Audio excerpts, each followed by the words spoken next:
Hello viewers, কেমন আছে সবাই? তো দেখো, কোয়ার্টার আছি বলে যে সবসময় হাজব্যান্ডদের সাথে ঘুরতে পারবো সেরকম কিন্তু না। আমাদের অনেক সময় একাও থাকতে হয়। যেমন আমার পাশের কোয়ার্টারে 3 মাস ধরে ভাইয়াটা টিডি গেছে। ওই দিদিটা কিন্তু দুটো বাচ্চা নিয়ে একাই আছে। তো এরকম আমাদের ফৌজিদের মধ্যে হয়। তারপরে আমরা সব কিছুই পারি।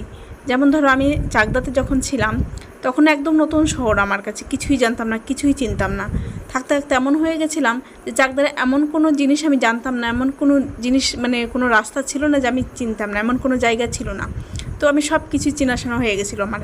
আর সেরকম এখানে এসেও দেখো, প্রথম প্রথম তো কিছুই জানতাম না, কিন্তু মাঝে মধ্যে একা একা বেরোতে বেরোতে এখন এতটাই জেনে গেছি যে আমার হাজব্যান্ডও ঠিক মতো জানে না। তো যাই হোক, আজকে গেছিলাম বিউটি পার্লারে।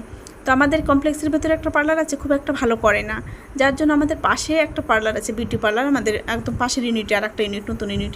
তো এই ইউনিটের দিদি খোঁজ পেলাম, খুব ভালো পার্লারিং করে। গিয়ে দেখলো মৌমা, সে আবার আর এক বাঙালি। সে তো বাঙালি বাঙালি, আমার শ্বশুরবাড়ি দেশে করিমপুরের বাঙালি। তো আমার শ্বশুরবাড়ি হচ্ছে কাঠালিয়া, তো ওই দিদিটার বাড়ি হচ্ছে করিমপুর। তো পরিচয় ভীষণ ভালো লাগলো। ওখানে বসতে বসতেই আবার আর একটা দিদির সাথে পরিচয় হলো। এই তো, সেও হচ্ছে আমাদের ওই দিকে হাওড়ার ওই দিকে কোথায় যেন বাঙালি। বেশ ভালো, বেশ অনেক গল্প হলো। আর আমাদের বাঙালিদের মানে তো একটা জানা বিষয় যে এখানে মাছ মাংসটা কোথায় ভালো পাওয়া যায়, সেই সব বিষয় নিয়ে অনেক কথা হচ্ছিলো। আর হাতের কাজটাও দিদির কিন্তু খুব ভালো। আমার মেয়ের